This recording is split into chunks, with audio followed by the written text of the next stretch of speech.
Morning, everyone. Welcome to the Monday morning meeting of the BOCC. I understand our prosecuting attorney's out sick today, so we've rescheduled that one for May 6th. So we'll just move right down to IT.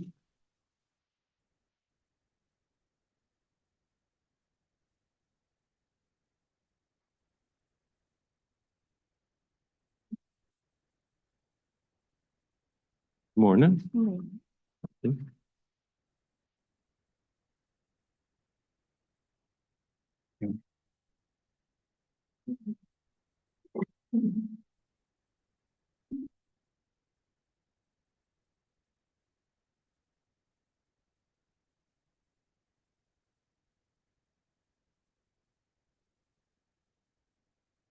Good morning, Commissioners. Kim Hort, IT Director.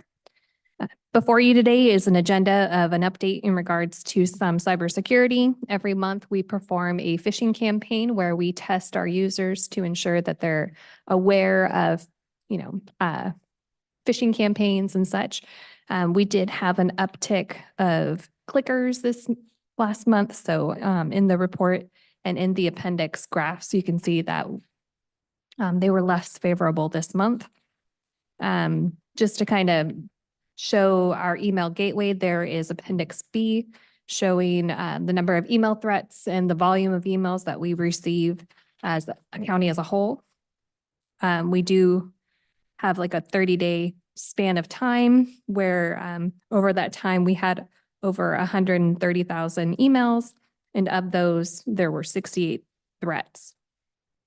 So that can be a variety of things. So just kind of passing that knowledge around where, users need to be aware of what they're clicking on and just cyber hygiene and cybersecurity. Do you make a distinction between obviously dangerous emails? For example, if you click on a zip file or if you do something like that, you should probably, unless you know what you're expecting. Exactly. But there are other emails that, no matter what you look at them, they can't do anything to you, but it could be one generated. Right. So what I'm trying to show in the graphs is that our email gateway, which is our Barracuda platform, it stopped 68 threats. We do have procedures and rules in place in the gateway to not allow zip files or certain things. That doesn't mean that, things can't squeak through. And so by training our users to use the Fisher alert button and, report suspicious emails, that's kind of what we're trying to. Now, these, our issue machines have traps in them also for stuff like if I click on something that's hitting a rootkit or something, you can stop it. Yes, we do have endpoint detection software on each device. I wanted to kind of articulate our cybersecurity posture and give a shout out to Aaron Briggs. Over the past 2 years since we moved to Microsoft 365, he has increased our security posture. This is the Azure cloud side of things from a 54% to 83%.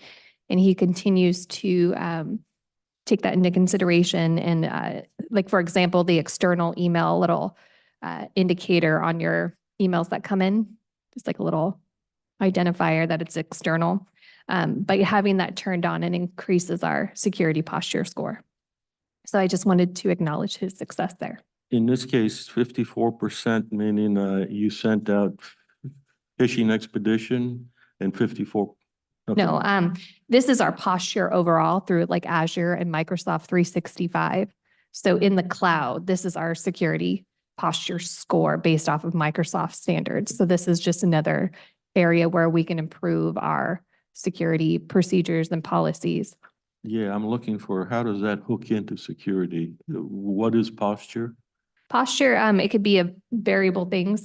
So by turning on two-factor authentication, we would increase our security posture by like 3%. There's policies, GPO policies that he's been deploying. So over the last 2 years, he's improved our cloud posture. So the goal is to reach 100%. Of course. Okay, A well, that's- perfectionist would love 100%. Well, 100% could also mean 100% failure rate. So, Exactly. like, So within reason, that's why, I wanted to articulate that this has been over 2 years. So we haven't just turned everything on because it would prohibit us from conducting our business, or it would impact our users and how they use Microsoft 365. But I wanted to acknowledge his due diligence and success. So when the little icon comes up that says to do something with Microsoft, Yes. So are we that supposed to do something? there's several elements. So we have our email gateway that was kind of bullet 2, our campaigns, which is kind of our phishing campaigns. The automated routine patching for all desktops and servers, that's the pop-up that you see, and we're at 90% patch compliance. So that's pretty exciting to see too. So when you see those notifications, those are indirectly coming from Aaron because he's overseeing those kind of patch rollouts for Microsoft. So they are important because it keeps your device, your laptop, up to date with the latest Microsoft patching.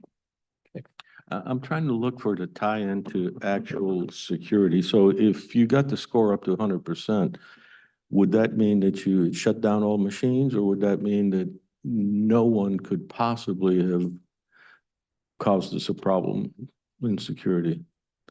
I think it's kind of a theoretical 100% because Microsoft is constantly deploying new features and new security patches. So who knows if we'll ever reach 100%, but going from 54 to 80 is a significant. Yeah, Increase. I'm just trying to figure out, I get a lot of statistics. My program is wonderful. I get 85% compliance, but I don't know two things from that number. 85% of what, how was it measured, and how does it tie into the end result?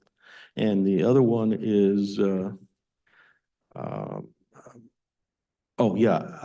what we pay for that. So, and there are two pays. It's in terms of dollars for equipment, and it's in terms of inconvenience, Sure. like,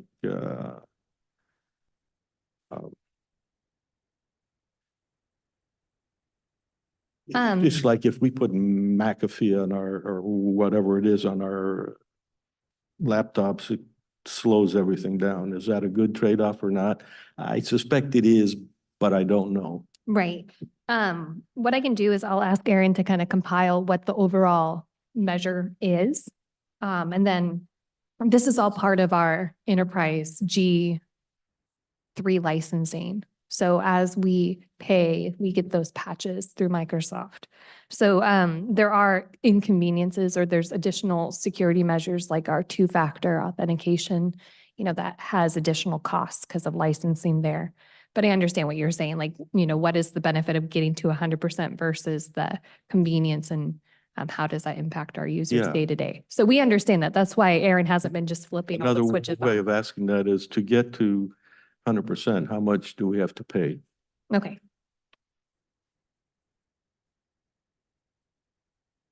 You notice I used 100% of something I don't quite understand.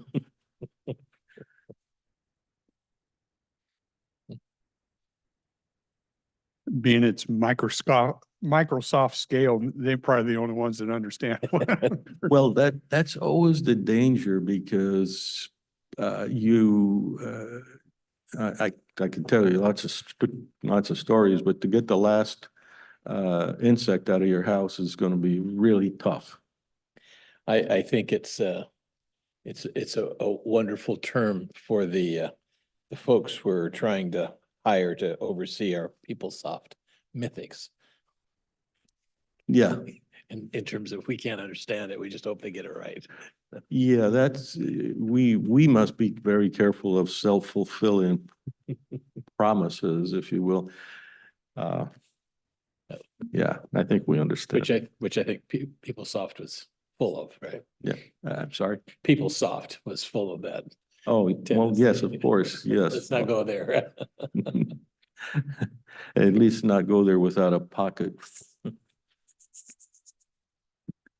full of $100,000 bills. So we will follow up with you. I'll share that information. Any other questions in regards to the cybersecurity items that we've discussed thus far? The last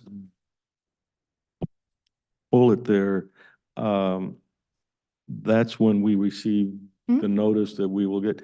What's the algorithm you use for starting a machine to reboot? So it's based off of when it was last patched, last updated, last reboot. Every Tuesday, they call it Patch Tuesday from Microsoft. We Got get it. that Yeah, information. That's the It's- cause for it, but then sometimes I come in the morning and have to look, oh, I've got 10 hours. Okay, that's good. But I think you've been bitten once or twice where you rebooted and that was the end of your day, something like that. So I just think we don't do very much on our machines at night. Hmm. So I do believe some of them, I'd have to double check with Aaron. I think due to the impact to user and the disruption, we turned off the automatic patching at night type of a thing. So we push them out, and then when your machine reboots, that's when they apply the patches. Yeah, it's the kind of thing where no matter what you come up with, it's wrong. More than likely, there would be a disruption somewhere. Yeah. And then another notification is when your password's about to expire. So that can be also the reboot, change your password in so many hours. How much history do you keep on the passwords? What was that? How much history do you keep on the passwords? What do you mean by history? Well, if I used the password last time and then I changed it and now I want to use it again, you'll say, I think it's, you have to cycle your passwords 10 times. okay. Thank you. Just another update. This item has been on the agenda for a little while because it was a pretty significant project. Lance Hollinsworth and Hunter Reeves have been partnering to update the course switch over at the Hall of Justice. It looks beautiful. So if you guys are interested in pictures, the before and after, we can share that with you. We've been diligently working on Hall Serve 1, which is our file server over at the Hall of Justice. That was kind of a neglected machine. So it's been a process to migrate it over, fix file permissions and security and stuff like that. So just another reminder that there may be some sluggishness on the network over there and then intermittent maintenance windows. But we've been, I'm curious, I thought we've always had somebody assigned to the Hall of Justice. Why would that maintenance be kind of ignored? it's in regards to the file server. So we replace servers about every 7 years. And there's more to just the hardware. There's file permissions and stuff like that. And with changes in personnel, it's been one of those things that we've just had to clean up and kind of Okay. go through all the curveballs that have come up. Over there too, there's actual cleanup, a mechanical cleanup. If you look at the new server and how the cabling comes in, you think it's nice and neat and all that. You look how it was before, it's like, I don't know how you ever figure out which cable goes to where or how. Yeah, it was a bit of a spider web, but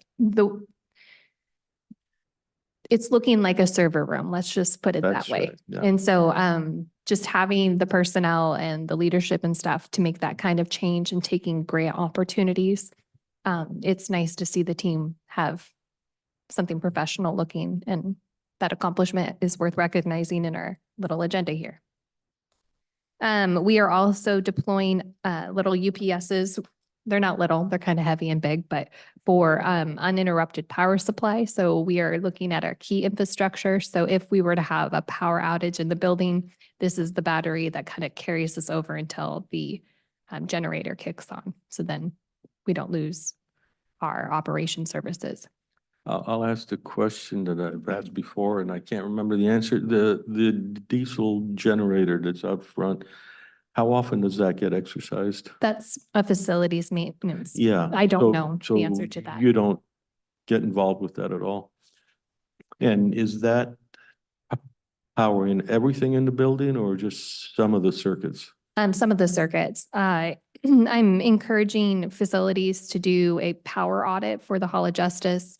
When 911 was over there, we had a large battery system that would back up the facilities over there. has been a failure point. It's proprietary. And so they've done some maintenance on it. But before IT pays to have another huge infrastructure in there, I want to know why and what we need to have uninterrupted power supply. So until that's done, this is kind of a interim solution to power those essential servers. And then once we have that power audit completed by the Hall of Justice and Facilities team, we can make a better educated decision on whether or not we need that large of a UPS system. Yeah, you know, for us, I've never seen what our power failure policy is. We know when a server failed before your time, the failed for a variety of reasons. Anyhow, we weren't able to do recording.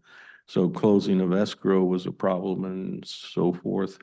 I don't know that we have any of that spelled out as, and that would come in with, like, we have a trial and in the middle, power goes down. I don't know that we handle any of those strange things. Right. That was one of the things that we were starting to go down the rabbit hole on is the business continuity and disaster recovery plan. Right. So we've been working on and still discovering what our IT portfolio is. So what systems, what infrastructure, what uptime and downtime can a department have without significant loss, you know? And then the other question is how long can we be without those systems? So if we were to have an incident such as a, you know, power failure in a building, or if we were to have a cybersecurity breach, like what is our business continuity plan? And that would be a discussion for the board on how long we can be down as a organization and such. So it's kind of a big can of worms if you want to throw that terminology out. It's a large discussion. So what we're trying to do now is just improve our policies and our procedures internally. And then we're also documenting what systems we have and what infrastructure we have. So then we could be better educated.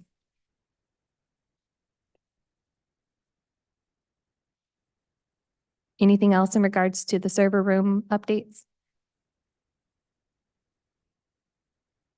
We are still waiting to get some feedback from our legal review in regards to two policies that came up during our CJIS audit. This audit is conducted by the Washington State Patrol every 3 years, and CJIS is our criminal justice information system.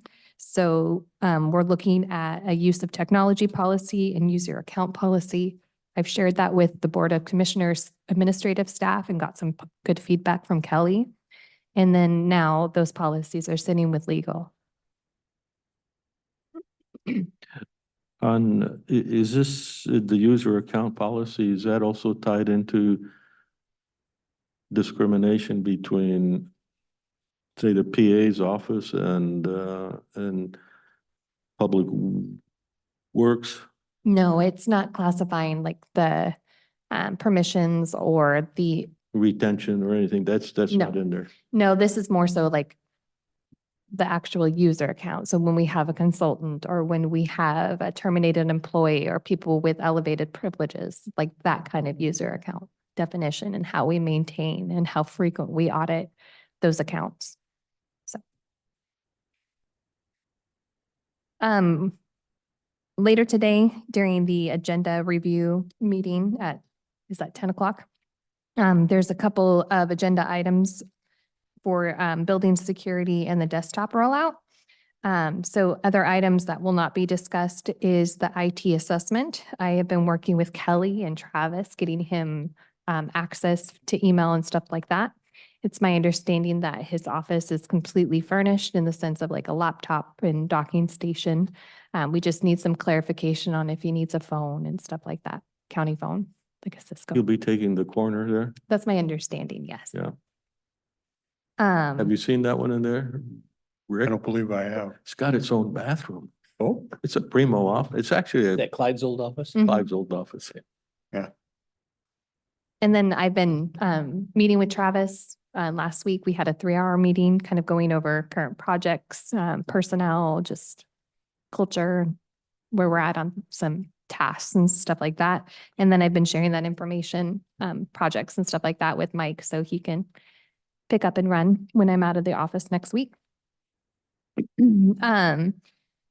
There's a couple of like pending contracts. There's Mythics, which is our PeopleSoft Master License Service Agreement, and then Lumen, which is our long distance phone provider. We're looking at going to a SIP, so an IP protocol rather than over the antiquated copper system. So just a couple of things that are kind of pending in legal status. And I've been working with David Berger on those, and he's apprised of where we're at on that.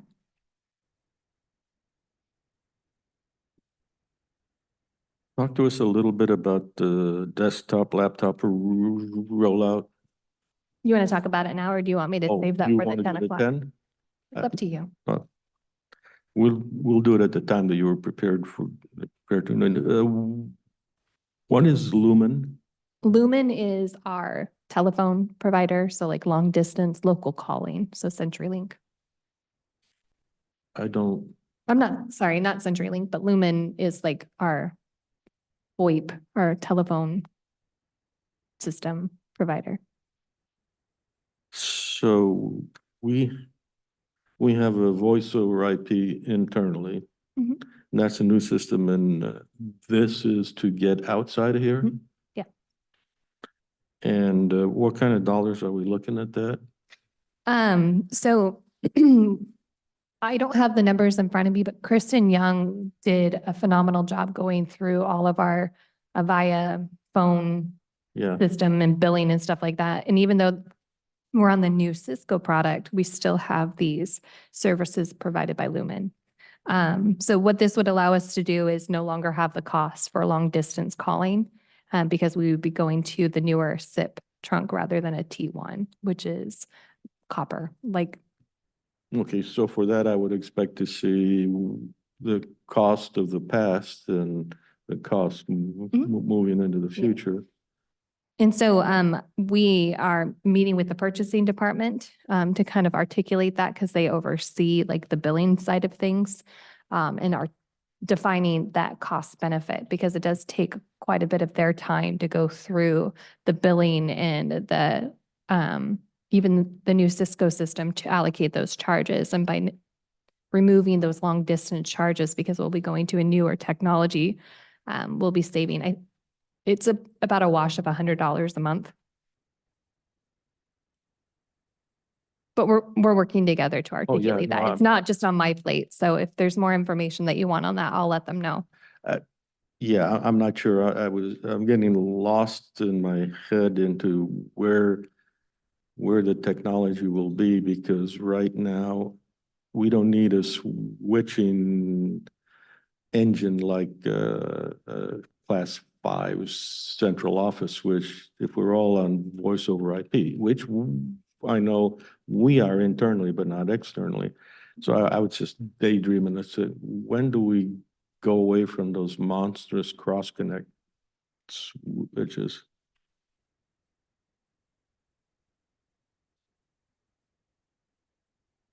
So it's up to the board if you guys want me to talk about the Hall of Justice building security or the desktop. But again, I think people will be dialing in at the 10 o'clock meeting, because these are agenda items.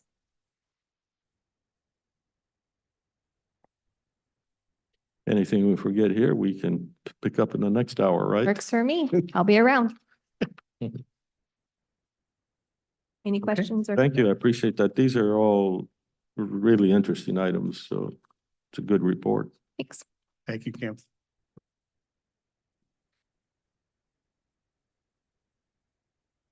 HHS.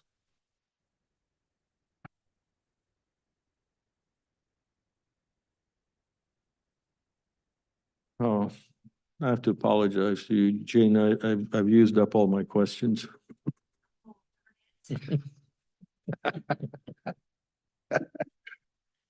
Thank you. I was gonna say, we're way past April 1st.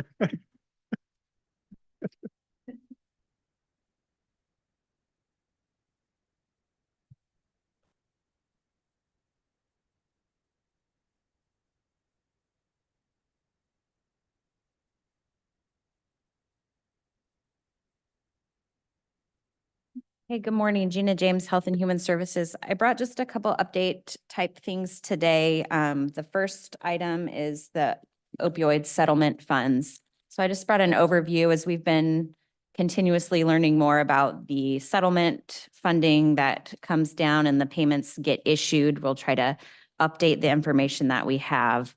As you can see on the handout, there's sort of 3 different settlements that have happened or are happening. We have the distributor settlement, the pharmacy and manufacturer settlement that we just received 2 payments in March on that one. And then the Johnson & Johnson settlement that we've just been hearing about. I know we have a deadline of signing on to that of May 11th. I think the board is working on that agreement. We've already signed it. Already signed it. Okay, And sent it back. It was electronic form, so. perfect. Perfect. So we'll continue to update this as we see the payments come in through the portal. So far, what we have is a little over 1.2 that we've actually received of that funding. And, we anticipate some more trickling in. This has come up a couple of times, so we've not yet really had some thorough discussion with the board about the approach to these funds, which is okay. But I'm happy to have that conversation if the board wants to at any time. We can talk about what to do with it, how to approach it, those kinds of things. So I'm just throw that out there. If we want to have that conversation more in depth, we certainly can. If I, Go ahead. if I could, Dennis, you've mentioned you're trying to empower the Board of Health to like make a decision about how things go. I would, yeah. Yeah. Think I this just- is, the kind of the cruel reality is we're only looking at somewhere around $250,000 a year for any kind of program we come up with. Mhm. That's 2 to 3 FTEs, or so, right? I mean, it's not like operating a treatment center for 16 people. There's no way, we don't have the revenues to do that. So the programs that we have in mind are going to be much, much more modest, I think. Sure. Yeah. And although I think it could be, especially if for the next couple of years as we build up, a reserve, because we're not spending the money quite yet. Mhm. That can certainly be seed money to maybe do remodeling to get a program going, assuming that the operating costs can be covered by state funding, if they agree that a new treatment center would be an appropriate use. But, the opioid settlements won't solve the treatment problem issue. Back in my younger days, which means any time before this morning, high school assemblies were actually pretty interesting and informative. So, it'd be pretty neat if we had a program that we shared throughout all the schools for an assembly that actually had substance, a combination of fact and fear, consequences, not so much. Yeah, we could talk about that, but I'm saying I think that would handle that program. Yeah. And I'm not insinuating anything here. I'm just trying to understand how this works. Like we did it in times past with the rural funds stuff, if we saw something we felt was good, could you make a commitment to do that and then pay yourself back yearly stuff out of this? Is that an allowable thing? And once again, I'm not suggesting anything. I'm just trying to understand Yeah. what you could or couldn't do. I think so. These funds are pretty flexible. So I think so. I'd Without. want to be very careful about that. It's a Yeah. Yeah. good question, but Yeah, I know. That's why I'm trying to be real clear. I'm not insinuating anything, just understand what we're doing and what we have. So, then there's so no- you're thinking about if it's a capital improvement remodeling, for example. that Right. It takes, $1 million. we basically borrow from the general fund. and Right. Pay it off. Yeah. That might. When we've tried that in the past, it's been a little bit confusing. Because the state auditor comes in and said, no, that's not what Yeah. these funds are used for. So assuming we can get that all straightened out. But I think that was more when we tried to borrow from restricted funds, Mm, in particular for the gun range. And these are We finally restricted had to funds. go, we finally Oh. had to pay that loan off with Yeah. the general fund, so. The other thing we have to be careful of, the rules seem to change frequently enough. And if we're on the edge of taking advantage of something, that may go away and. Yeah. But we still have the money. It's not like we're gonna lose it, so we'll Right. find use for it. Yeah.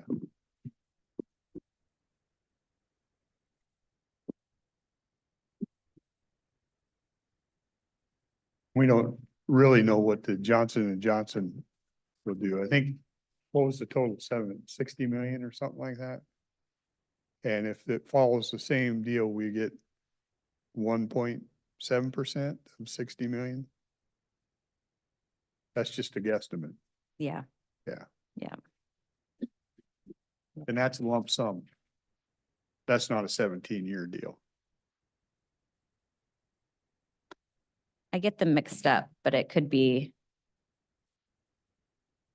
Yeah, it'd be a lump sum on that one. She says she gets it mixed up because she doesn't want to make me feel bad. In the Johnson and Johnson one, did we vote on this to have the chairman sign that? Yeah, Yeah. he mentioned that it's Oh, okay. already been signed. He mentioned it just now? Yeah. You see what I mean? But I went over to Kathy because I know she had gotten stuff in on electronic stuff and she still had it, so Yeah. took care of it. Perfect. Okay. Okay, so the next handout that you have is just, and I apologize, it's very small. The document recording fee funds, we updated the 2023 actuals. We have some of our larger commitments that we've done so far in 24. So I just wanted to make sure to give the board an updated copy of what we have committed, what we have available. Of course, it's a projection of what we anticipate the revenue to be this year. So that could change, of course, but and then, let's see, where we anticipate ending the year, of course, if there's additional allocations, then that would affect that number there.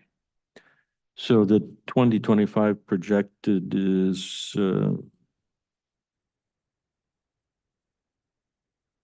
425,000. Is that like the ending fund? The 425 is if we renew contracts. The estimated ending fund balance would be all the way at the bottom, the 607,000. Oh, got it. Yeah. Yep. And one thing I'll mention too is, and we've just added that language in the coordinated entry contracts about utilizing the state grant. So at this point in time, the coordinated entry contracts are still reflected here. But we'll change that as if we're able to move forward and bill the states, though that may change some of these numbers as well.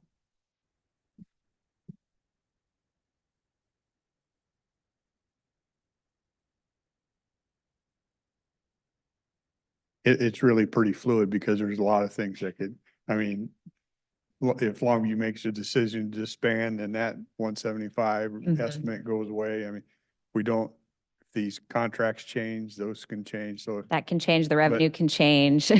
Yeah. There's a lot of moving parts, so we try to update this as we can. But basically what we're saying is we're not on the wrong end of this. There's a positive balance Correct. that'll happen. The way we currently operate, we're not going the other way. Right. The assumption is fairly conservative for 24 and 25? The revenue? Yeah, Yes, it is. So our revenue for 23 ended at, let's see, with the interest, about 831,000. You'll see the estimate for interest for 24 and 25 is much lower, and that's because we had the larger allocations this year. So if that money comes out, there's not as much money left to invest. So that is also a very conservative estimate as well. so you've had to assume an interest The investment earned, investment earned Mhm. plus a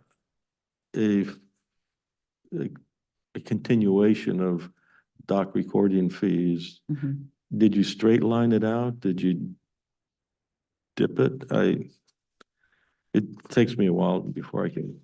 So it looks like in 23, just the document recording fees, we ended at $671,000 for the year. So what we have estimated for 24 and 25 is 625,000. So we sort of assumed it might be down a little bit even still. So, but of course, it's just that, an estimate. So we'll see No, what actually happens. I'm glad. I mean, that I look at as probably the best you can do. Yeah. Yeah, And still be close to what you might expect. The yeah. best you can do, assume you're not going to get any money, but Yeah. The additional $100 that the legislature enacted does not go into this No. account, right? I just Right. trying to make clear, well, you're getting another $100. No, we're not. No, It's no. not part of this. It's collects and goes straight back to the state. Right. Yeah. But that's probably some of the money we'd be looking for the coordinated entry, those expenses that you said might be eligible yeah. to be funded from the state. Because that's what they're accumulating those funds for. Yeah, I think that additional 100 was specifically for, there was some type of, what was it called? Reimbursement for housing, certain housing projects. Anyways, it's sort of laid out in the legislation, what the state is allowed to use it for. Yeah, I just wanted it to be clear that that isn't coming into this fund. Right. No, it is not. I think it is interesting to look at the revenue figures down at the bottom of the page. In 2017, we were collecting about 636,000, and we're right back to where we were Mhm. back in 2017. But it peaked out at a considerable amount, 1.4 million Yeah. in 2021, which was COVID year. Mhm. Everybody was staying home and doing home remodels. Or Lot. buying new things, interest rates. were- Refinancing, maybe. Yeah, I'm not sure, but yeah, it significantly went up that year. Yeah. Yeah, I'm sure Even refinancing 2020. was a big factor, but also let's not forget that the 2017 dollars are considerably stronger than the 2024 dollar.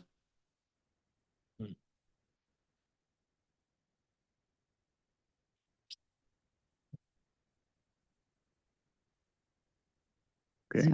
Okay, so let me know if you have any other questions on that. Feel free to reach out. What's the longevity of the doc recording fees? They were fairly nominal for a long time, and then they bumped up to 200 and now up to Mhm. 300. Are those codified in some unchangeable way? The answer is in practice, the government never gives back what territory it gained, but I'm curious about this one.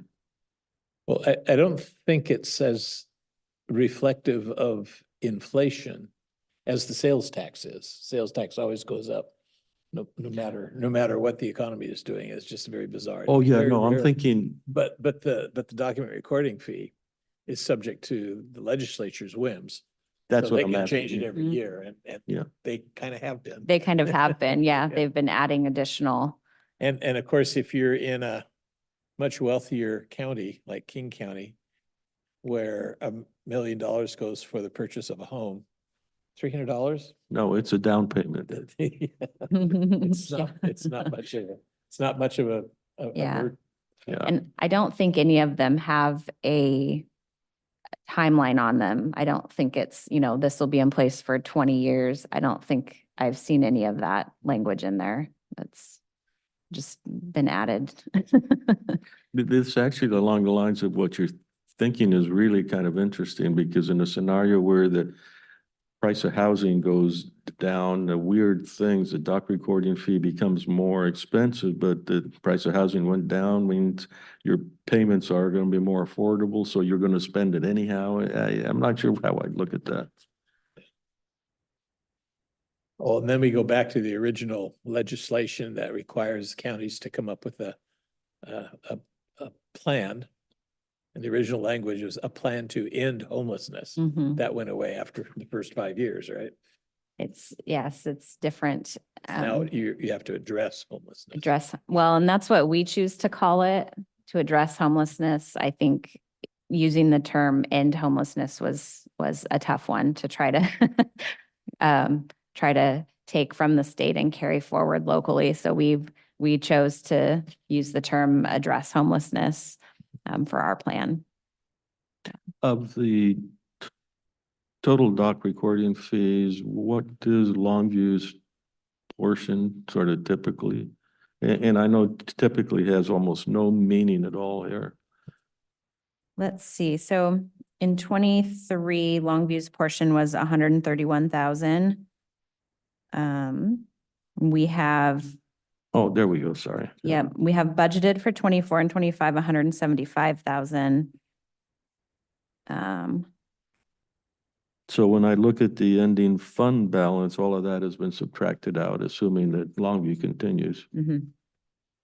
Yep, so that's another moving part Yeah. in all of this, yeah. So their Longview's strategy is they give us back 175 and then make claims for more than that amount of money. Yeah.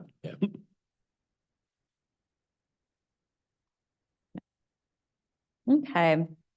So the last handout I gave you was on the behavioral health sales tax. I know there's some discussion, or it's on the agenda, I think, to get that in motion for an advisory vote this fall. I just wanted to make sure there was updated information. We have what's been approved in the 2024 budget. So that's what's outlined on this handout, and we'll get this up on our website as well. So if you get questions about what it's being used for, you can direct people to that spot, and they can see what's been approved in budget for 24. It shows just kind of a pie chart breakdown with kind of a further breakdown at the bottom. And then a chart that shows the revenue, expenditures, and ending fund balance from 2019 on, including estimate of 24 and 25. You can see where the revenue sort of ends there. So that has stopped as of last month. And so that made the chart look kind of funny, but at this point with what's been approved in budget for 24 and 25, you can see where the ending fund balance and the expenditures kind of cross there. So at some point we're get down to what we'll have left is exactly what we have budgeted for, and then it'll take a bigger dip then at that point, unless there's other decisions between now and then. So anyways, I just wanted to give the board that update. Like I said, we'll get this up on our website. So if there's questions or from the public or anything, we can direct them there. The DHS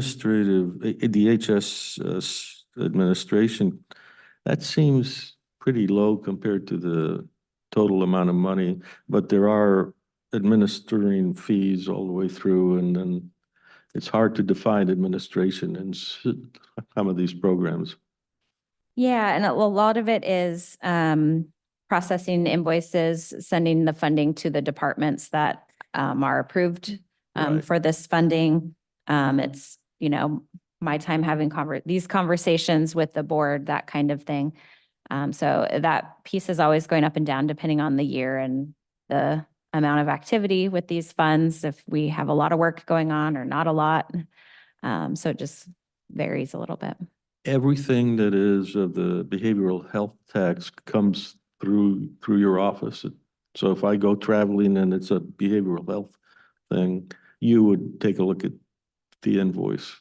It's, if it was approved in the budget, so if when the board does those budget conversations in the fall and all the departments say, we'd like X amount of behavioral health tax, then we work with the departments on those budgeted amounts and send them they invoice us and we send them based off what's been approved in the budget.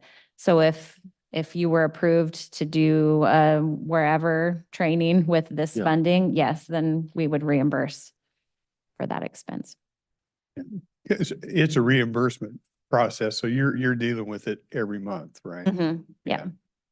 So I think, I'm assuming here that might become the question. It seems because you're dealing with it every month and probably several days, it does seem a little low in administration. Yeah. But you're efficient. But don't get us wrong here. Yeah, so, okay, that's all I had this morning unless there was something you had for me. Thanks, Gina.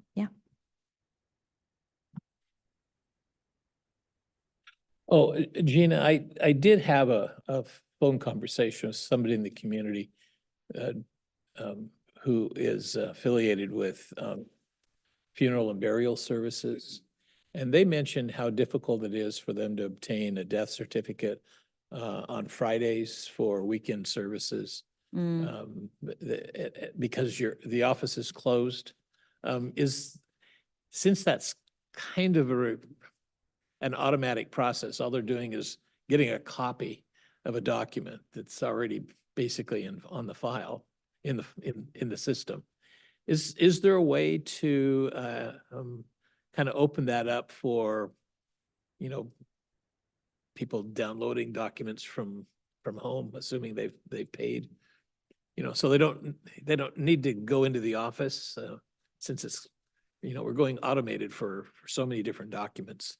Yeah, I'm happy to look more into that and try to figure out what options we may have there to give some flexibility. I'm not sure if we've heard of a concern about getting those documents on Fridays, but I'm happy to look into that or even follow up with the customer. So are you soliciting complaints? Yeah.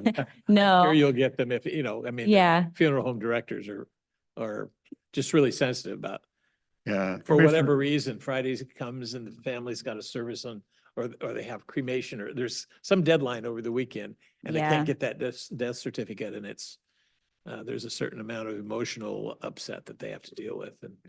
And if it's just a form we can download, I mean, why not make it more automated? Commissioner Weber jogs my memory. I've heard the same from people too, that it gives them a little bit of angst. So okay. I would agree if there's a way to work that. I'm not asking you to come in, but maybe electronically, then. that'd be Okay, nice. yeah, let me look more into that and see what kind of flexibility we have and whatnot, and we can follow up. The title companies do their searches and get those deed documents all automatically now. They don't come into the office. Mm. So they can do it for inanimate objects like property. A death certificate ought to be easy to come by. Yeah, Yeah, I'll take a I look. like your question a lot. I wonder a little bit, the example you gave doesn't ring for me because it's like, they're dead, you're going to a funeral. Oh, they're still dead. Okay. What do I need a certificate for to do a memorial? Well, it's more about the cremation can't take place without the certificate. So that's most people Yeah, go but through that. that's in the public domain, isn't it? And it's a public record, all the death certificates, or is that not true? No, you have to show so much verification, and we have to follow the state rules for issuing these things. And so there's a little bit to it, and there's always pieces I don't remember off the top of my head. So I would love to dive in a little bit more and see what kind of, Is there a Wiggle room. COD on the death certificate? pardon me? Is there a cause of death on the death certificate? Yes, That's probably the catch then. it could be. So you might be able to strike some of that information and just, yeah, Yeah, I'll have to look and kind of see. And I know there's it's like, dicey. there's You're pushing. burial transit permits versus death certificates. So there's some different kind of Yeah. things there. So yes, let me learn a little bit more and I'll see what kind of flexibility we have. Thanks. Yeah.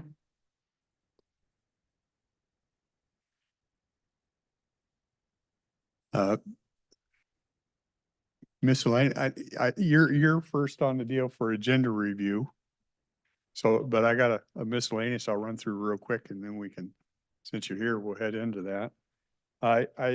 Last Thursday, I sat in on a finance committee meeting, so I'm just gonna give my colleagues an update on this, and this was, through the figures here are through March 31 of 2024, first quarter of this year. In our investment pools, a little over 385 million. Most of it's concentrated, 39% of it is 30 days and under, 63% of it is a year and under. So it's we keep it pretty liquid. We invest in things like agencies, treasury, federal home loan bank, they're pretty non-risky items. Year over year, first quarter of 23, we had a yield of 4.78. First quarter of 24, 5.08. So a little bit improvement. Wasn't too long ago when it was significantly lower than that. Yeah. So so far, I think the commitment was made to move to this group to work with us before I came on board, but it looks like it's been a real solid move and they've done well. So just want to make sure you had that. Gina, later on today, we're going to be talking with the auditor about the advisory vote. And she may talk to us about the committees that have to write pro and con statements for a voter's pamphlet, which means we've got to come up with names. So hopefully you can hang out and maybe suggest folks that we can contact that you would be aware of that might not have expected that this morning, but I see it's on the agenda. So I'm only imagining that's one of the things she's going to ask us to look into.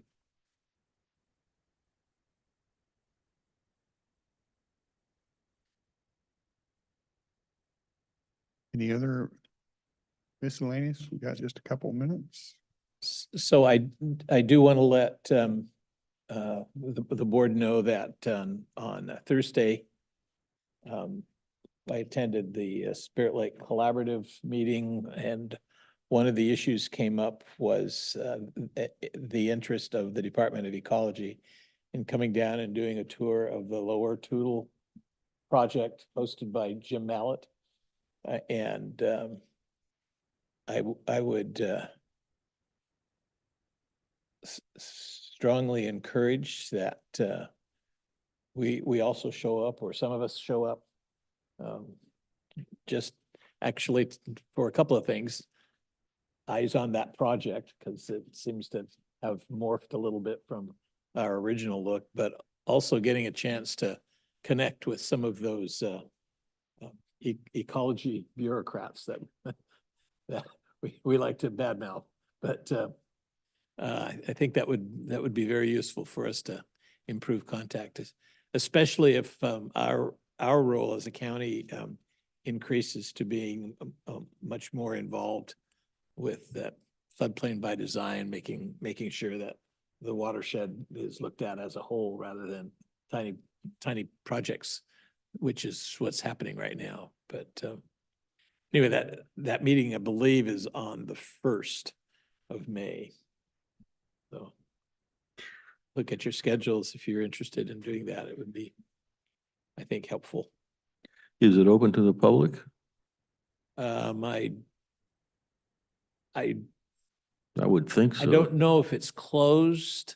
It's just a meeting with the ecology folks and Jim to go over that information. So that's on May 1st. Can you send us the particulars or have I seen them? That's, and that's actually traveling to the site. All right, I'll contact Jim. I'll just say it right now, inviting ecology to do anything with this is not a good thing. Yeah, Okay, You remember a couple times ago, I mentioned WIRA 2526, and we went through many Department of Ecology representatives there. It started out with the usual, I'm here to straighten you guys out, and then we talked with them and they said, oh, yeah, we see your point. New guy. We did that, I think, 3 Yeah. times. it's their way or the highway. Yeah. Okay. Without objection, we'll just move into agenda prep, and I see you're there. Yes, so we have one item on the agenda tomorrow. This is a contract with Family Promise. We had been in a workshop a while back with Family Promise, and the board approved allocating $40,000 to them for some increase to help with some additional shelter supplies. They had recently kind of expanded their shelter area. So to help with some additional shelter supplies and some temporary staff time they're kind of getting back on their feet a little bit. So this contract is for the $40,000 for those things, and that was from document recording fees. that's right. Yes.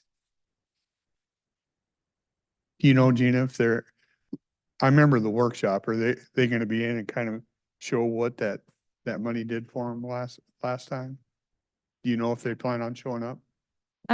I don't think they plan on showing up tomorrow, but I can certainly down the road invite them back to come. I know once we approve this contract, then they'll start utilizing the funds, and we can invite them back to share more about how it helped. So this is a new program for us to fund. This We is a haven't done it new, before. They've been before us, but I don't think we've funded them for things, have we? no, so this is the first time we've had a contract with them, and it's not an ongoing program for us to fund. It's a sort of a one-time to help with some shelter supplies. Get them started, sort of. Mhm. They went through It- some personnel changes and kind of Oh, so- program. This is what we had the workshop on and Yes. agreed, oh, We agreed, now it's I'm the, confused. I more thought of the it was implementation. another. Okay, Yeah, I got no, you. this is the same one. Yep, just to help. It's kind of a one-time assistance with some shelter supplies since they've expanded their shelter area a little bit, and help with They- a they little did bit of They staffing. spent their money on construction to build some additional room or two for the families. What they take in is families. Right. And so they added some space to do more, Hmm. but then it ran them low on the other. And Right. when Yeah. they said in here, we said, well, that seems like a good thing. I didn't So they're still, realize we were talking about the same thing. they're still closely aligned with churches. And it's the churches that are supplying the rooms that have to be remodeled. Is that still the case? So the previous model was that a family would sort of rotate from church to church, and through the pandemic, that really changed. And so they've kind of have been sticking with one location and are continuing to do that. And so they made some changes to the one site that's just right around here. And to enhance the space a little bit and allow for some more room. So So they're still using the church, yes, the old Presbyterian church down. So they're Yeah. not moving Well- families to church, but right. I think they ask each church to donate so much. Right. each They help to with help. food and some different supplies and things like that. Mhm. Okay, okay. Yep. I'm not confused anymore. Sorry. And that's the only item I have on for tomorrow. Great. Thanks. Okay. Okay, thank you.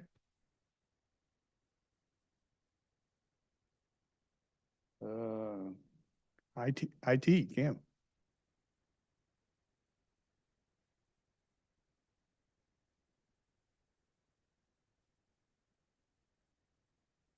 Good morning, Commissioners. I'm back again, Kim Hort, IT Director. Tomorrow we have two agenda items. We have quite a few people here in regards to the building security projects, so I'd like to start with that one.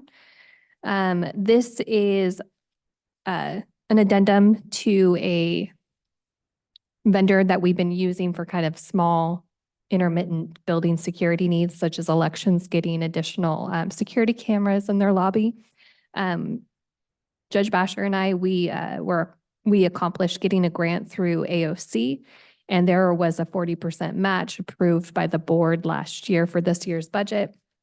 And then there were capital improvement and IT reserves matching it. So this agenda item is to get the infrastructure, so servers and network cabling and stuff like that for door locks and building cameras over at the Hall of Justice to address their security needs. This doesn't fix all of the door locks, but this identifies key infrastructure or key, primary access points to the building. So our approach was from the ground up, from the outside in. So I've been working with the facilities department, public services, and the courts, and they've all been monumental in making this happen. So this is just the addendum to engage with Security Solutions Northwest.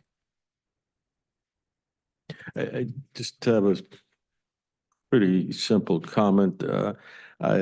You've heard me probably say before, I'm concerned about the possibility when the garage door opens for somebody to drive in that somebody say. So while I don't know that it can be foolproof, I'm wondering, will we have a camera there? Yes, that was one of the requests Okay. from the courts. And then in terms of managing that, I would think anytime the garage door is open, it should alert someone who's at a terminal being able to see, and they keep an eye on there to see no one has sneaked in. And it's a 5-minute maximum amount of time I have to look. Yeah, I'm watching. Okay, good.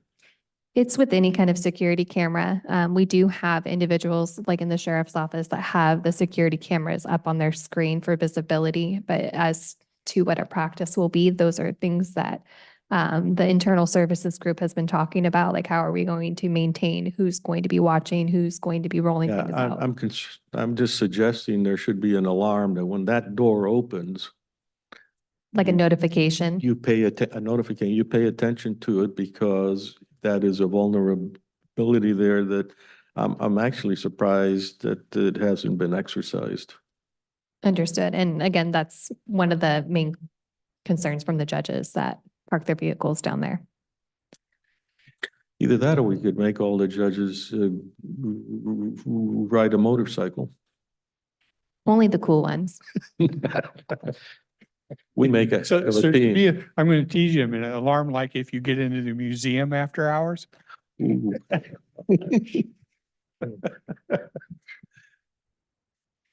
You'll- You'll have to explain that to Rick. Yeah. Mr. Mortensen set off the alarm at the museum and got a visit from, I don't think it was the police, was it? It was our own. Yeah, yeah.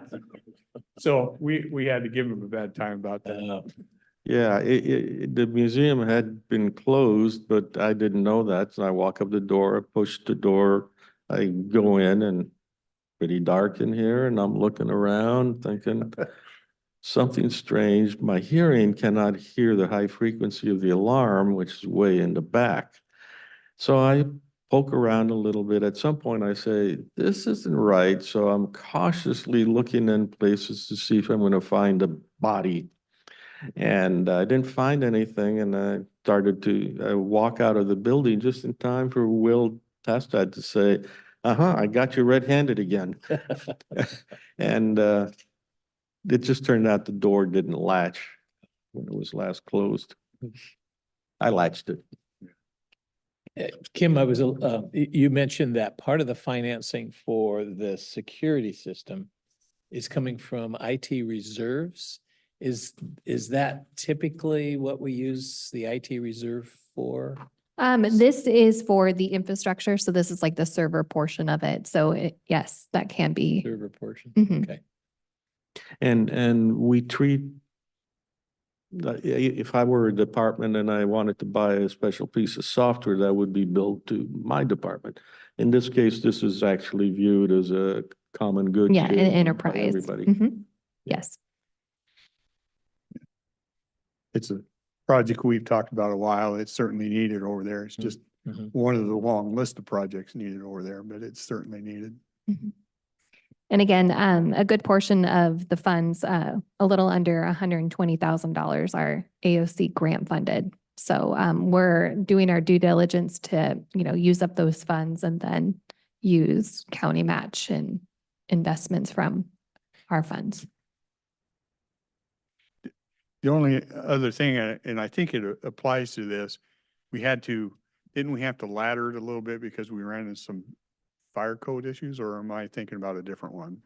So There had to be risk an management, assessment or something. risk management can probably speak in more detail to that. My takeaway from that is the cost of a full assessment wasn't, it was kind of cost prohibitive, but the risk analyst did speak to the fire marshal and came up with the understanding of, what has to be a single push exit and, complying to those things. So if they want to add to that, they can. But it sounds like we worked that all out. Good. Okay. Scott Kaling, risk analyst. Yeah, pretty much what Kim just said. Okay.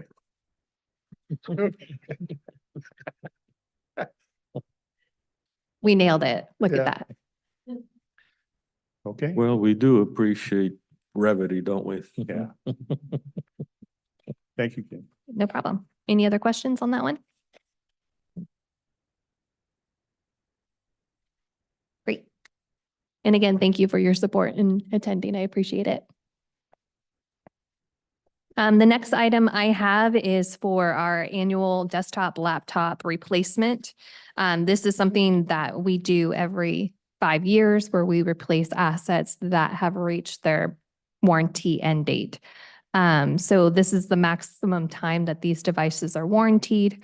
And, we've done some research in regards to what other municipalities do and what the state directs. And we are very conservative on the lifespan of our devices. Most government agencies go from 3 to 4 years and we do 5. And is there an RCW or an administrative code that suggests that number? No, I'm going off of the state administrative and accounting manual. Yeah, And then I've also have documentation from our Dell rep that manages the West Coast. And those numbers are 85% of their government accounts stick with the 3-year pro support warranties, 10% run 1 to 2 year, and then only 5% run on the 5-year, which is where we fall. yeah, I'm always bothered by things that are tied not to the actuality, but to the clock. And I just don't know here, but I surely, I don't know what kind of failures you expect, how old is the machine you've been using at home? I just bought a new one over the weekend and that'll be the first machine in 10 years, maybe a little longer. And the reason, Are you referring to my personal one where the thing comes up saying can no longer be updated? exactly but that is a driver that says, I don't mean a technical IT driver, that's just that's why I'm picking up a new one, is because I can't get Windows 11 on there because the hardware has significant change. And so that's a rationale I understand, but I get very sensitive. Too old? I don't know what that means. Well, these are devices that were issued in 2019, and they do fall under the same kind of context that you're implying about, where we won't be able to upgrade to Windows 11 on all those machines because of the hardware.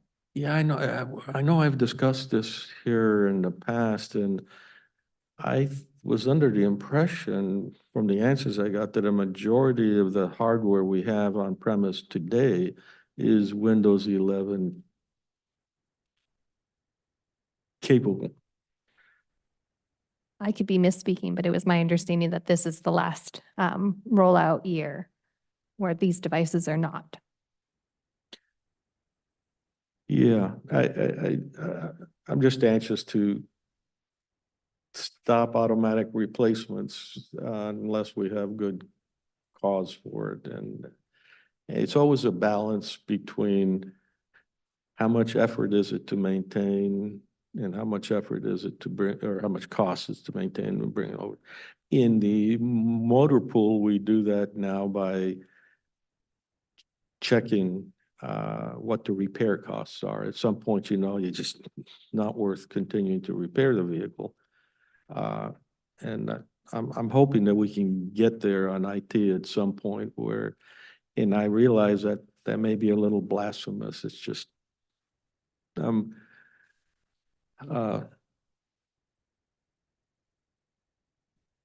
cheap. But the good news is I'm cheap with your money. I think we get held hostage a little bit by the companies themselves. They decide, Exactly, I'm yeah. not gonna go anything, just pick a date. We're not doing anything for that anymore, or so they kind of hold us hostage a little bit on that. Yeah. But I get getting all the use out of the machine you can. I mean, Yeah. the newest vehicle I have is a 2014. The oldest one is a 1996, so. I think I have a 97.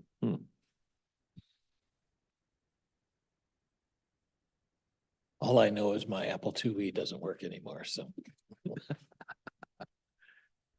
Any But other These questions? are normally, we do them on a 5-year cycle. We just match it with the warranty. Yep. Okay. Oh. And we're using the cooperative NASPO pricing, and so we ensure government pricing as well. More of a personal question that maybe others, like if we have old hardware, how do we dispose of it? Are we allowed as a private person to throw it in the trash, or how does that work? We do not take personal items. What we do is we have a company out of Portland Right. that we use. And so if there's a profit to what they salvage from us, we get a check. And if there's a cost for them, you know, to essentially destroy our hard drives or whatever, then we pay. But we don't take personal devices and I think recycle. for private devices, I believe Waste Control has Mm. a collection. They Okay. collect them and then Yeah. recycle them appropriately. They don't go to the waste. Yeah, And- and there's some technology out there where I would recommend for your protection of data to purchase a red key. It's a device that will wipe those type of devices, and the technology has improved to where you can even get them to where they I have a port drill, into. I Yeah, have a drill press. that's another good one too. That one's more fun. So work. on these machines that we'll be replacing, you'll wholesale them out to a recycler of some Mhm. kind? Yeah, we wipe the hard drives, keep a certificate of destruction, pull the hard drives, and then when they're on site, they punch them essentially. And then the computer itself, if there's still life out of it, then we get money back, or precious metals that they can salvage from All right. equipment, then we get money back. This is probably not so useful a thought, but we get a lot of charities that want dollars. Do they ever want, I mean, is there a way we can afford them computers? We used to do an auction, but that was preceding my time, and there were some, Lots of issues with that, I know. right, with the purchasing side of things and gift of county funds and stuff like that. So our best alternative was to go with a, environmentally conscious company based out of Portland that we partner with. Yeah, I suspect that's bureaucratically, it's caused by a bureaucracy we have no control over. It is fun though. I do work with my staff and have them play like how much did that cost us game, and I give out little raffle prizes. So it's really fun to see what numbers they come up with. Okay. Okay, thank you for Thank your you, time. Kim. Public Works.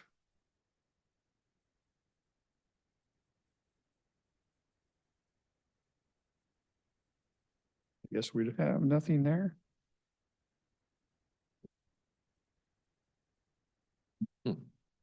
HR, did you have something, Jessica? Oh, are they online? There she is. Sorry. Go ahead, Susan.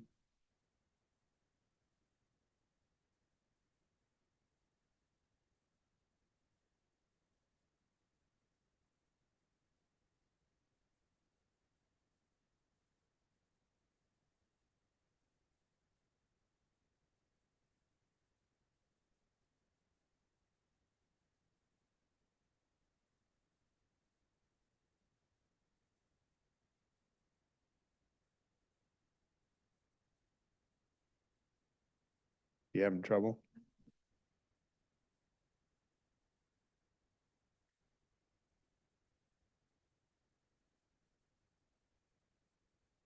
There she is. Sorry, when you switch me over, I can't tell if you're actually waiting for me and I miss you switch over and you go blank for a minute or two. Ah, So apologize for the delay. So Public Works just has 2 items on the motion agenda this week. We have a normal paperwork for release of bond in lieu of retainage for the 2023 county overlay project. So that's all been completed, all the paperwork's done, so we want to be able to release that bond for Lakeside. And then we have a resolution to set up a project for the South Tootle Road head wall repair. There's an existing culvert at milepost 1.08, which has some wooden lagging and gabion walls that are starting to deteriorate, and we want to get that corrected prior to it collapsing on us because it will take out the edge of the pavement. So this is to initiate the project to get the consultant to look at it so we can get something fixed as soon as possible.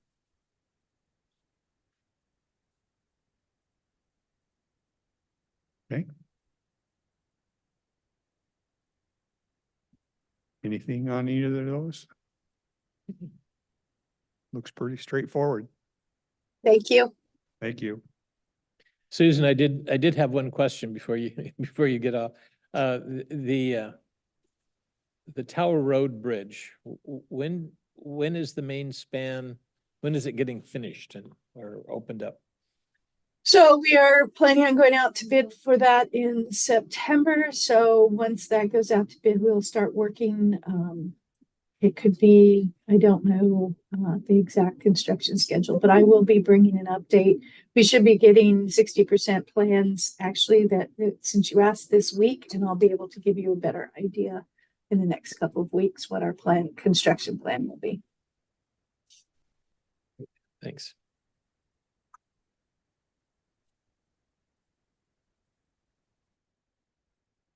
Okay, thank you.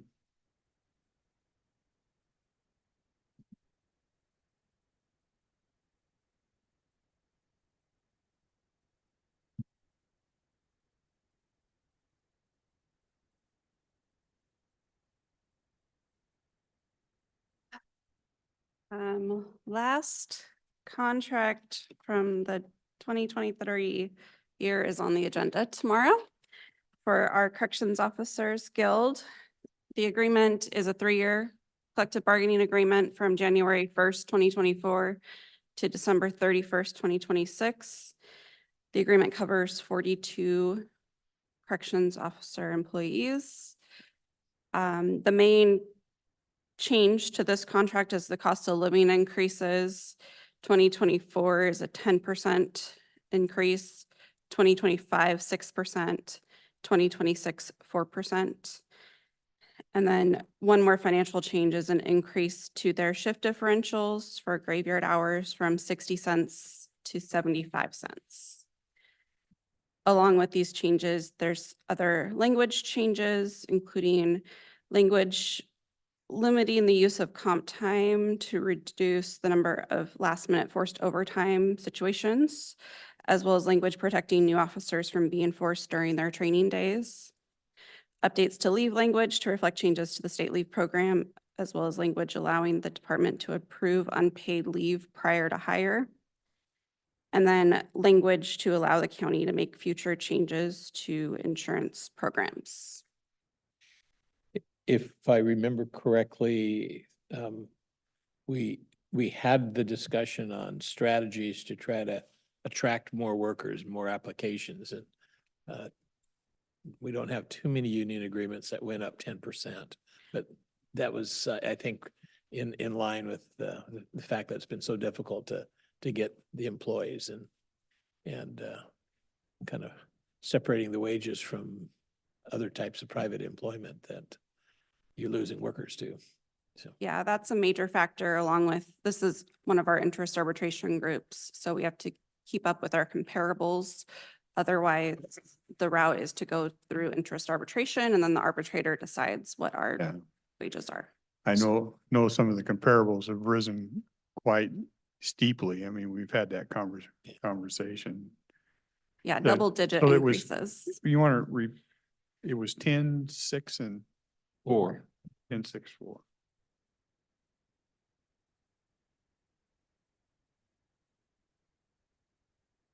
What were we, if I remember the number right, we were 7 officers down? Am I close there? 6, 7, I believe we're at 8 right now, at 8? which is a lot. And sorry, Marin Fox, Director of Corrections.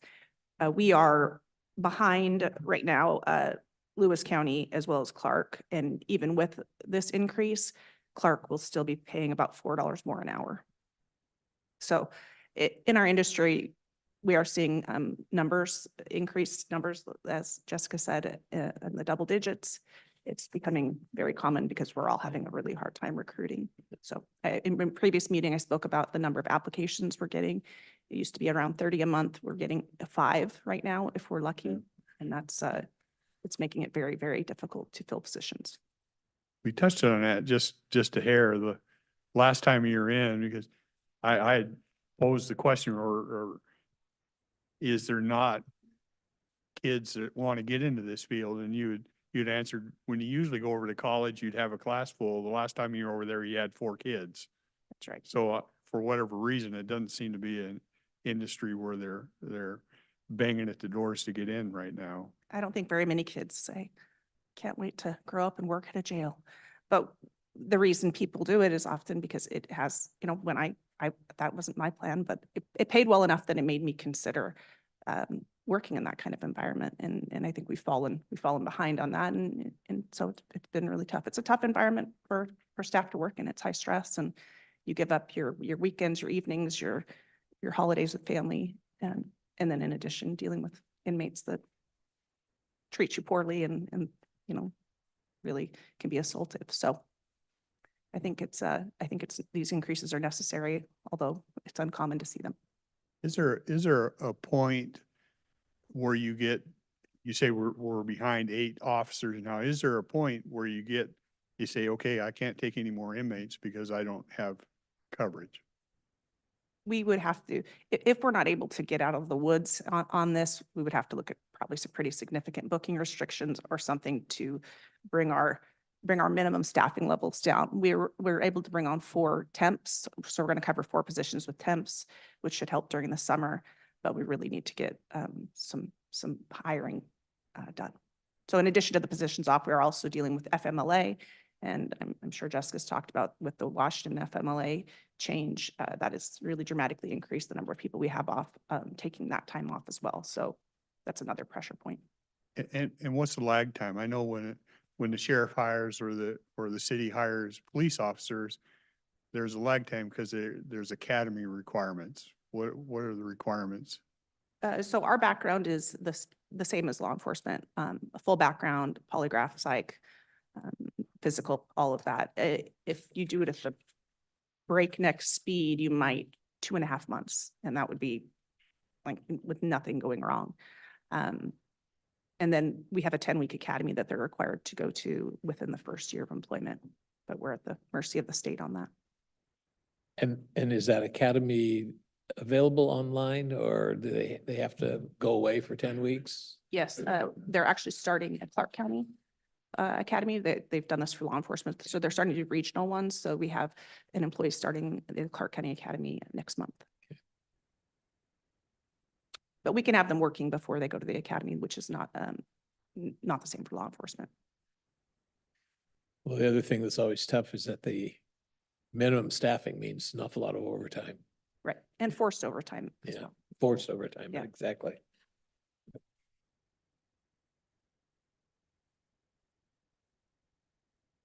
You two are gonna have idle hands after the end of the year. I think you should put on a uniform.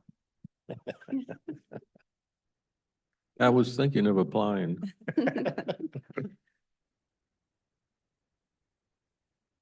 Anything else on this one? Good. Thank you. I do have another item on the consent agenda, the employee policy guidelines. This includes the requested recruitment and selection process for senior level management as well as directors under the Board of County Commissioners. And then since we're updating the policy, I did include the removing the waiting for 10 years language from our second floating holiday. Since we've removed that from all of our bargaining unit employees, this would be the last group that has to wait 10 years to use that floating holiday. And then I cleaned up the sick leave payout language so that confusing formula is no longer in existence at the county.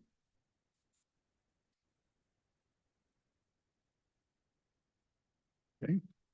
Any questions on that?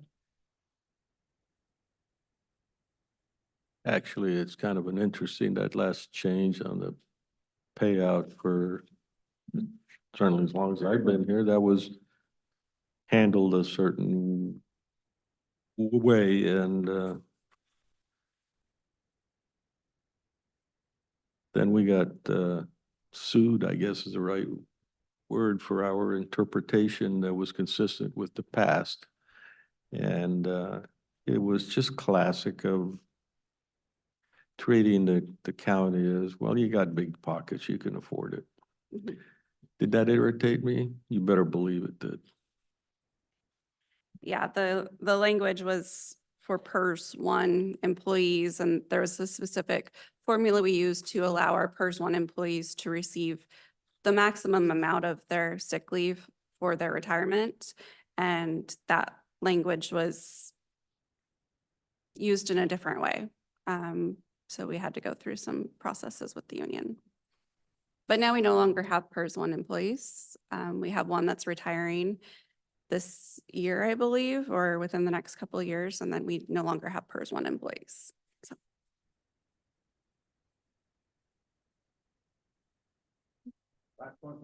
Yep, last contract until this fall. So party in HR tomorrow afternoon? Yeah. Well, let me say it's the last one for me and for Yeah. Dennis, yeah. but for you, Yeah, I'll be back. Thank you. Thanks, Jessica.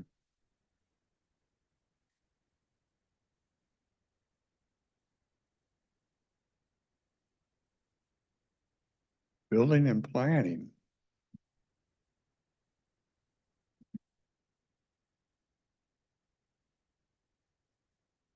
Good morning, Commissioner Tracy Jackson, Building and Planning, and Mike Wilson, Building Official with Building and Planning. In front of you tomorrow is an interlocal agreement with the city of Kelso. We spoke with the board several months ago. They had requested us to assist them for vacation and leave coverages for their building inspection and plan review services. We've had that in the past. We updated the contract, used our legal department, and they use the same type language that they use for the Humane Society contract with the cities.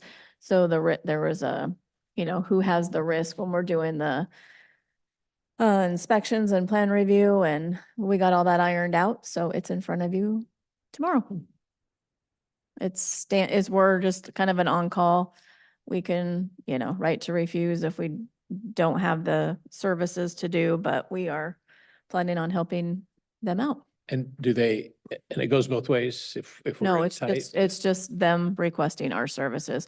We're fully staffed actually, May 1st, we're fully staffed again, so we are okay. And then we have the third party. We have 2 third-party contracts that we have available to us if we got behind.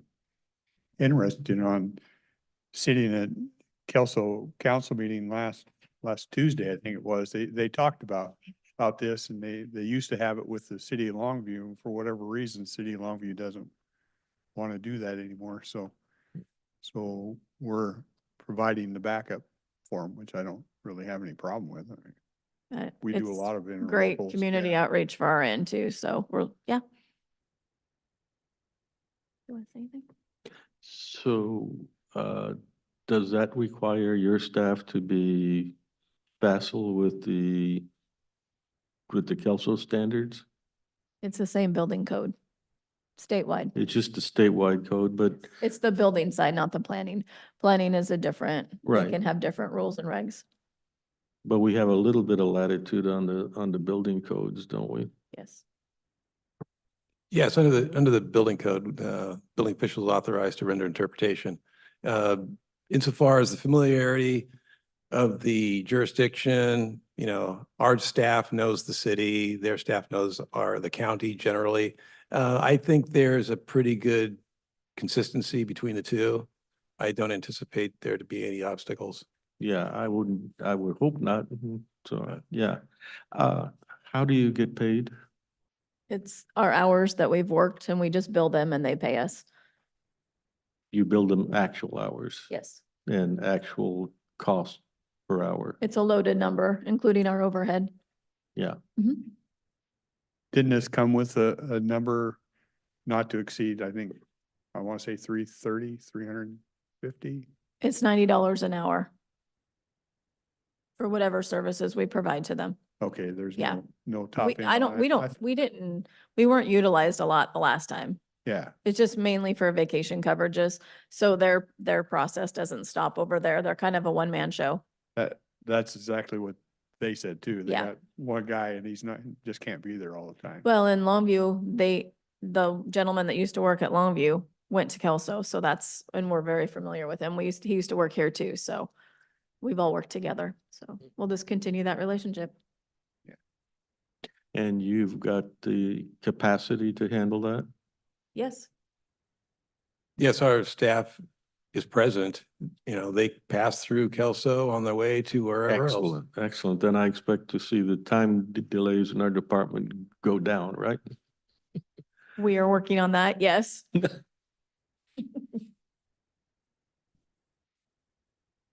Okay, we'll be available, but it is on consent. Both parties have signed, so they're legal and their counsel, so we'll just be, if you have any questions.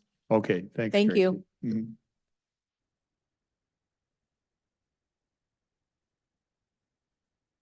Okay, next one, I think Carolyn. This is on that advisory vote. There she is. I think I need an anonymous login. What do you want to be called? We can give you a name. What do you want? Did you have any questions for me? This is your submission. I'm working with Kelly and legal to iron out all the dates for what's due when. And, legal will be writing the explanatory statement and other things. And we still have the committees to come up with. Do we come up with that, or do you make the request? So you would be responsible. However, if you don't make those appointments, I'm going to be coming to one of your public meetings to request somebody serve on those committees because the responsibility falls to me if you don't make those appointments. And are there rules about any of the three of us being members of the committee, or is that usually discouraged, or? There aren't any rules like that in statute, but I could see where that may be a conflict. I would ask your constituents that, I guess. I don't see any rules in statute that would prevent it, though. I'm not even sure I see the conflict, but Hmm. if I'm conflicted all the time, I understand. You can definitely assist. So the rule is you can have up to 3 members on each committee, and you can have an endless amount of people assisting. So you can always advise and assist. So what I'm hearing you say, if they come to us and they say they want to be the pro committee or the anti, we can pass that information to you. If they don't come to us or we don't give you names, you're going to find names. Yep, I've already Okay. provided the forms to Kelly. We have an official appointment form because there's certain information that we need. We must have contact information for anybody that serves so that the public can contact them with questions. But there is a deadline, and if you fail to meet the deadline, then you'll be seeing me again on a public meeting asking for volunteers. And what is the deadline, Carolyn? Let's see. The deadline for the general election. So all of your information, jurisdiction's responsibility is August 6th. So you have quite a bit of time for the general election. And that's just to appoint. And then the committees themselves, they have until the 13th to write those statements, August 13th. So this advisory vote will show on the general? That's when it shows up? Double checking, but I believe so. That's what your Kelly is might be fine. able. Yeah. That would make sense to me. Yeah. It's most cost efficient for the county to place it on the general. Yeah. Although it's As going opposed be a to on big the ballot. primary? You could post it on the primary, however, your deadlines move up because we have really Yeah. tight print deadlines. So your deadline would move up to May 3rd. Yeah. I'm not suggesting we do. I was just, Yeah, it's gonna be a big ballot though. We're gonna lose some visibility, a lot of theories on big ballots. So yeah. it's gonna be a big one this year.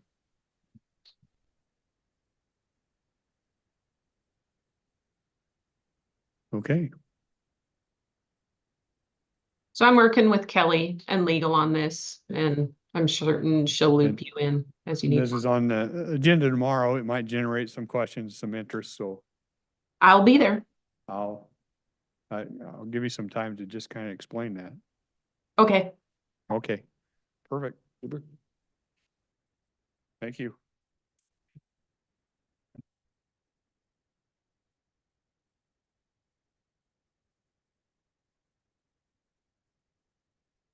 We need somebody raising hands or any of that kind of stuff. Oh, There is a somebody curious likes the Q coffee and A. cup. Yeah. What's on your coffee cup? Smiling. Oh, just a smiley Sure, I face? was at a Castle Rock City Council meeting and they made these up for the city. So they were handing out and we happened to be in the audience, so she gave us one too. And I told him, I said, don't be surprised if it shows up on the one of the.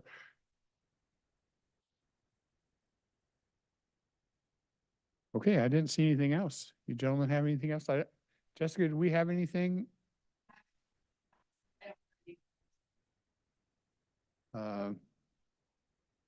Why don't, you okay taking that now before 11?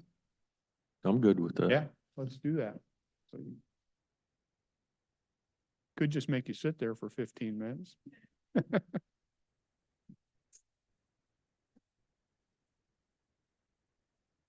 Jessica Warren, Human Resources again. I have 3 requests from Public Works The first request is to fill their diking and development engineer. This is Patrick Harbison's job. His last day is April 24th.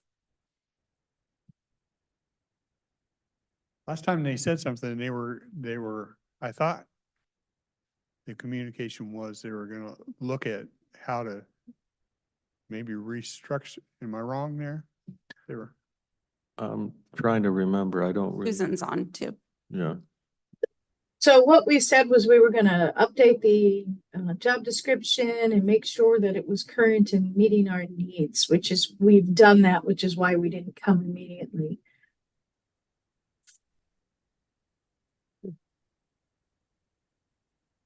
Right. any major changes to that? No, there were no Kinda worth major noting. changes. It was just an old job description from like 2016. So it just really needed to make sure that it was still meeting what was actually being performed in that position. So that is what we did.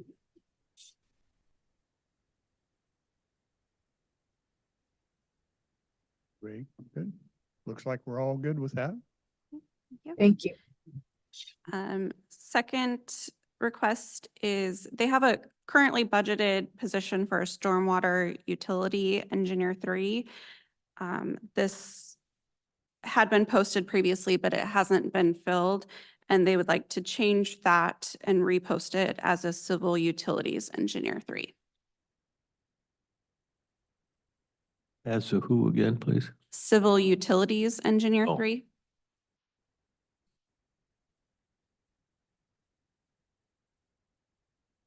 And Susan might be able to provide more information on that one as well. So we were struggling to get somebody to respond, and I think it was the title of the job description. I think it scared people away.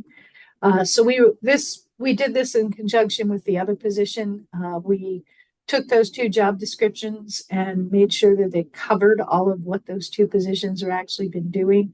That position that's been empty, we have been struggling to keep up between myself and Patrick, trying to keep our bases covered. And so we want to get those both up and running, the two positions, and they will work together so that no one person becomes overwhelmed and that no one person is the know-it of all, the keeper of all knowledge.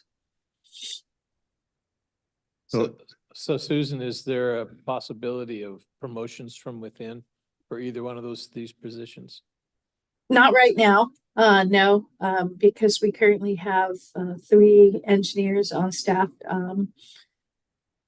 that are ready to go. We do not have anyone on staff who has an engineering degree or the ability to obtain a license in the next 6 months, which is what the minimum qualifications for an engineer 3 requires.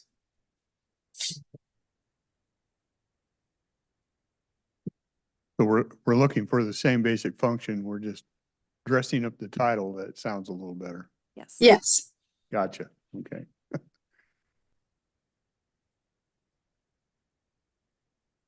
And then the last item, request to fill their lead accounting specialist 3 position.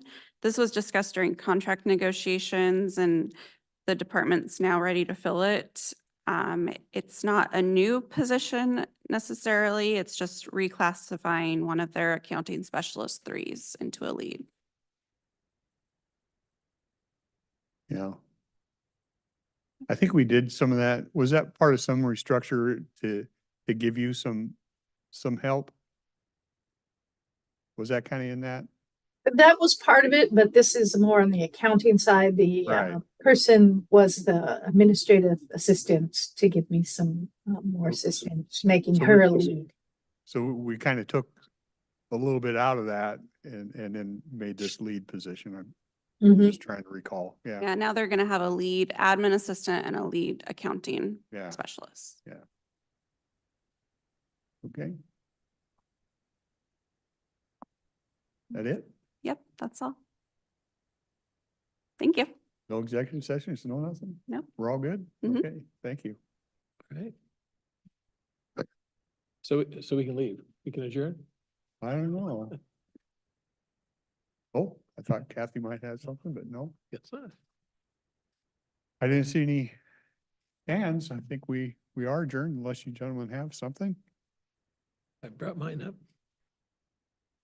I'm good. Okay. We are adjourned.